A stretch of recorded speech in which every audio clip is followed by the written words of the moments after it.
episode of ZoeTv. And I'm alone, but not really. But I don't have a co-host, and the show must go on, as they say. And I'm going to venture into this show by myself. And I am luckily joined by an amazing resident.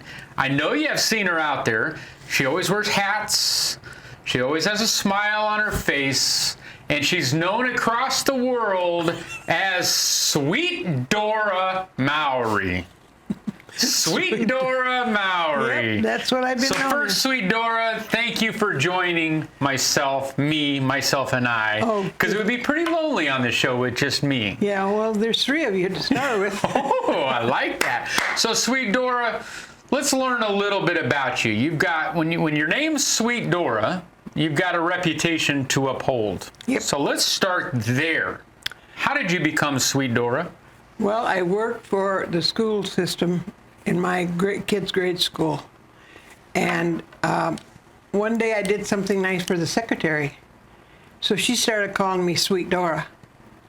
And I liked it. And then the other girls started calling me Sweet Dora. So I thought, that's pretty good. So when I quit, I decided I'm going to take Sweet Dora with me and I'll promote it.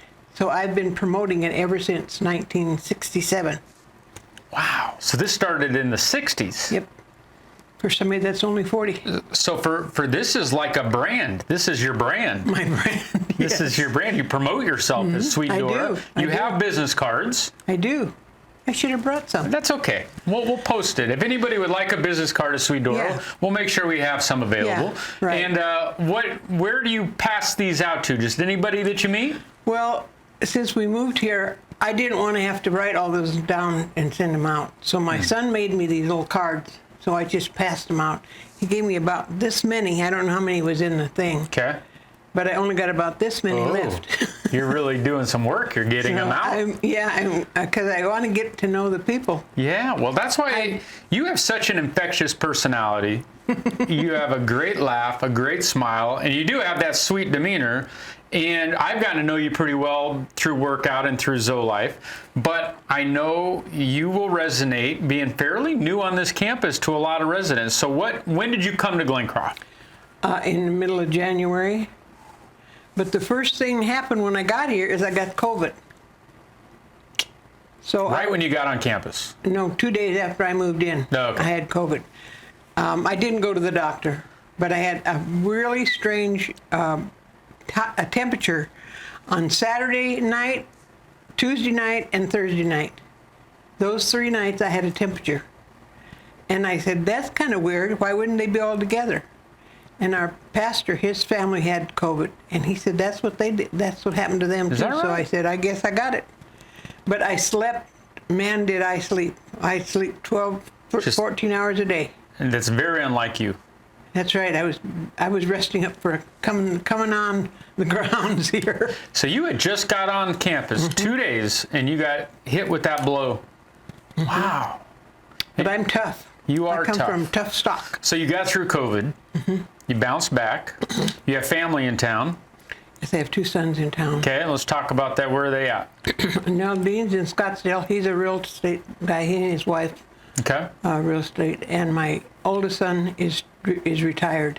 He just retired last June. Okay. And he lives here. And he also has a place in Pine, and they let me come up and visit him. Oh, well, that's nice and generous of them. Last year it was in July, and I couldn't ask for better weather up there because it was really hot down here. Now, how many bedrooms does he have? And you're talking about Pine Top? Pine, no, just Pine, Arizona. Just Pine, Arizona. Just out of Payson. Okay, because once you announce something like that on TV, there's going to be a lot of wanters to go with you. So does he have a big place? Is it a compound we can all go up the hill? It's not a cabin. It's really a home. They got everything. Okay. Everything you want. So you open invitation. No, I better not do that. Sweet Dora. My daughter-in-law likes me now, so I don't want her to kick me out. All right, we don't want to ruffle any feathers.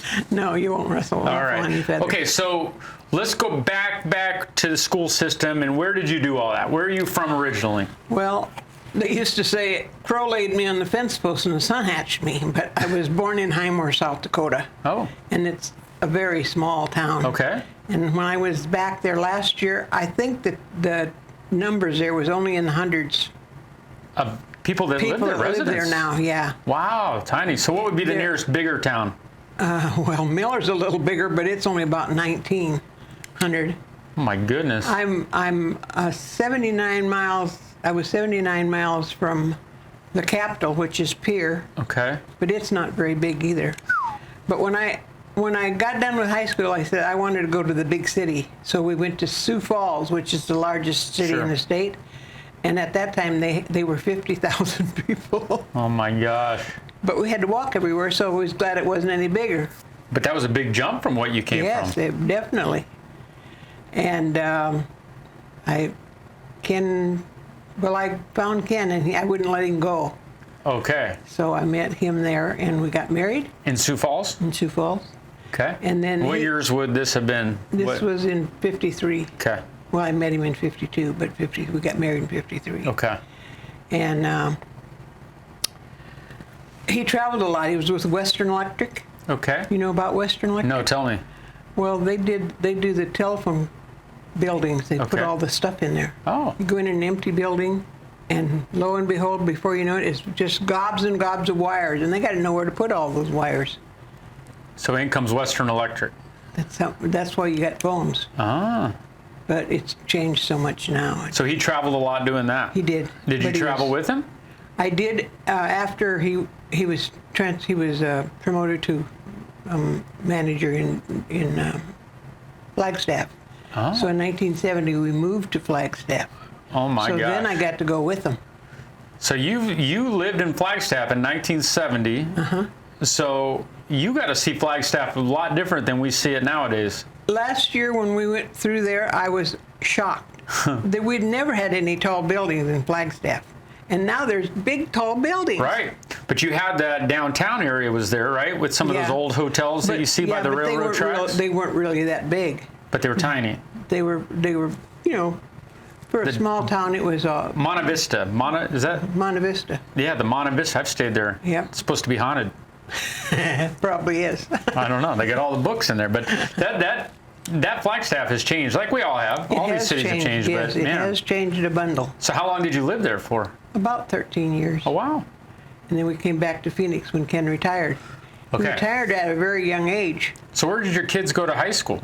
Well, they graduated here in town at Andalusia School on 47th Avenue and I know most schools. I never Yeah. heard of that one. What's it called? Andalusia. Andalusia? Yeah, it's just a first grade to 8th grade. Okay. Where did they go to high school? Then they would have gone to Alhambra, but Okay. since we moved to Flagstaff, they went to Flag High. Flag High. And they had Coconino was the other one on the other side of town. Wow. So I've got a lot of history. You do have a Man, lot of I've history. been everywhere. I've seen everything. Okay, so did you, when you got married, you kept teaching in part of the school system, or? No. When we got married, Ken got drafted right away in June. Oh, wow. He took his test for the Army on my birthday, June 15th. Okay. And 30 days later, he's in the Army. Wow. So Uncle Sam is really something. So where did he serve? Where did he go? He was Korea, Okay. and he was gone for 2 years. So I years. went back to my old job that I had there, Yeah. but it wasn't the school. It was America News. They did magazines and stuff that we. Okay. All right. So then when he got out, we moved to Esterville, Where's that at? Iowa. Iowa. Okay. A lot I of learned how to Iowas on water. this. I tried to water ski, but my weight wasn't in the right place, so Oh, boy. I gave it up. But we went in a lot of these little towns. You ever been to? I hope I don't lose too many things when I want to tell you Yeah, something. that's all right. But those are senior moments. Yeah. Well, it's what drew you to Glencroft. So what made you make a decision to get into a senior living campus? Okay, in about 2018, Okay. my husband said, I think we should think about going into something And where were you living then? in Sun City. Sun City. Yeah. Okay.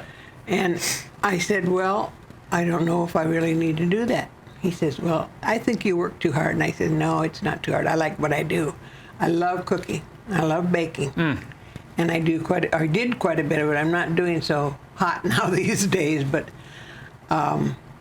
so we would go out and look, and we looked at all kinds of places.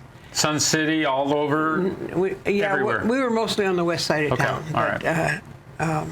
Even though the kids are in Scottsdale, you want to stay over? They're all married now. See? Yeah, sure. They were all married by then. So Dean and Nancy is in Scottsdale, and Greg and Catherine are in Phoenix, 35th Street. Okay. So they're far away. I don't give them any trouble. Yeah. So you started looking. Yes, and so then Ken would say, well, maybe we'll wait a little bit longer. And I said, okay. So we'd wait a little longer. Pretty soon he'd say, he did this so many times. So in 19, I said, okay, here's the deal. We're going to make up our mind. We're either going to do this or we're not going to do this. But I'm not going to go looking every couple of months. And so he said, okay. So we went to Wooddale, which is 99th Avenue and Union Hills. Okay. And our house was just 0.6 of a mile from there. So you knew that area? I knew that area. Makes sense. I'd been by there all these 20 years that we were there. Oh, wow. And I never really noticed that it was a senior citizen place. I really never. What did you think of it? It's great.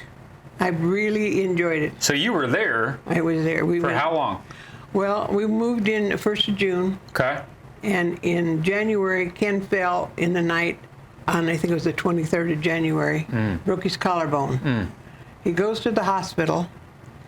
And the next day when I got, because you couldn't go to the hospital with him. During COVID. Then, yeah. Yeah. So the next day when I went up there, I said, this isn't the guy I sent to the hospital. And they looked at me, I said, no, this is not Ken. He was just not him at all. But nothing to do with. Yeah, sure. So he was in the hospital, I don't know how many days, and then he went to rehab. And he had to learn to walk all over again. Yeah. So we got him out there, and our goal was to get back to Wooddale. Okay. So in July, we got back. Well, before that, we had to go to a group home for 6 months. Oh, wow. Because he had to have 24-hour care. Yeah. And the doctor said, I don't think you can do that. No, too much. So I'm good, but I'm not that good, I think. So then we moved back in July, and I took over. I got those people organized. Man. There was about 200 in there. Is that right? And our side of the place, I did have them organized. And we did a lot of things that was really fun, and probably weren't supposed to do all of them, but it was fun. And then my daughter said, Mom, my money's going to run out on me if I'm not careful. So I don't like that because I've never had that problem before. Yeah, sure. But he had quite a bit of insurance, but it goes fast. Absolutely, Big yeah. Rent. Big rent is tough. So I came over here and looked at Glen Croft and decided this would be a good place. So okay. I came over. All right. And I know quite a few people. Don't ask me for their last name. But you've met quite a few. I met a lot of people. Did you know anybody moving on to campus before you got here? Did you know anybody that lived here? Many years ago. All right. There used to be cabins on the south end of your complex here. Oh, wow. Okay. Cabins. And we had a lady that lived there, and she was there for quite a few years till she died. Wow. And she had been there, I don't know for sure how many years, but she had been a little bit on the sick side on Christmas Eve. So she went back New Year's Eve to say happy holiday to everybody. And that next morning they found her asleep in her bed. Oh my gosh, She was 97, so there you go. She got lived an amazing life. All right, so what has surprised you most about Glencroft? Because you have good perspective coming from another place. Is it? And I know you love the other place, but we've welcomed you. We're in your heart, right? Well, I'll tell you about you. Oh, okay. The first time when I came up to the exercise place, I was checking it out. Yeah. And the first thing you did when I came in, you just looked at me and said, all right, Maury, you're next. And I thought, I think I'm going to like that guy. He's got a sense of humor. And I knew I could whip you. So. Yeah, you did. But you're active. I mean, you came in, minus COVID, and you got active right away. I'm not as active as I have been in the past, but there's so many things that ain't working so good no more. That you got to work So, at and I 'em. can't, I'd like to volunteer, but there's so many things I really can't do. And you're in the pool. I'm in the pool, You're working hard in there. and I know, and if you guys don't kill me You're in the working pool, hard. probably the exercise will get me. But You're working bye. hard in the gym. Yep. You're working hard anywhere you go to work on your balance, to work on your strength, right? What's the goal? Halloween. Halloween. That's the marker. Halloween is our opening. We've said we're going to put this out there in the universe right now. I'm going to be back in shape by Halloween. By Halloween I'm gonna get is the electric time. broom. You're going to be. The weather's changed. The weather's great. You're going to be up, moving, active, strong, feeling really, really good. I hope that's true. It's going to happen. Okay. We're putting it out I don't there. know how come I let myself get in this shape already. I should have never done that. Happens. Yeah. It happens. You've gone through quite a I'm bit. like two people.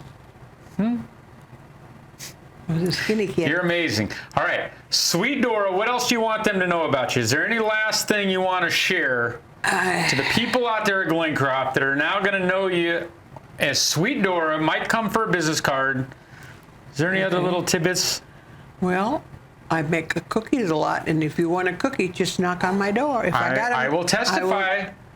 You get any of I that? got a nice big bag of cookies from you, and it is on my dietary, what I'm allowed to eat. You're very thoughtful in what you put in that cookie. You didn't try to sabotage me and get me back in the hospital Oh, early. no. I would Man, it never was do that. good. Never You are do a that. great cook. Thank you. Ah, if you want cookies, go to Sweet Dora. Okay, yes. I've only had one person actually do that.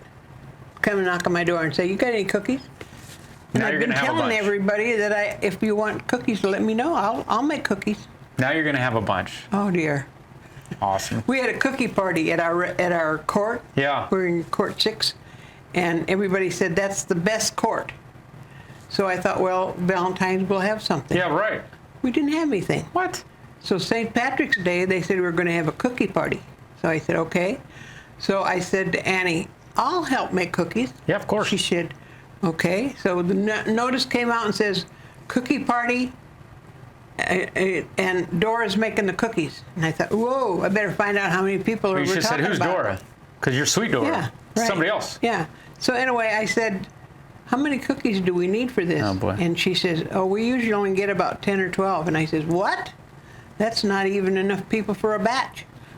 So I made lots of cookies. And I went around with my cards because some of them across the way I had not met yet. Okay. So I stopped and knocked on everybody's door and gave them a card. Said, we need eaters. So that day we had 25. See? So they came to the party, and some of these people said, oh, I can't eat cookies because I got diabetes. And I said, that's why you don't have to eat them all today. Just eat one today and put the others in the freezer, and when you want one maybe next week, you have another. There you go. So when their plate got low, I'd go get them and put some more cookies You're on it. So unbelievable. everybody got to take cookies home. You're unbelievable. Sweet Dora, I thank you for being here. Well, thanks for asking me. You have an amazing, infectious personality. You're kind of you got a comedic side to you. I could tell you some other stories. Yeah, off air. Dora, thanks for real Okay. coming in today. You're Okay. awesome. Appreciate it. Thank you.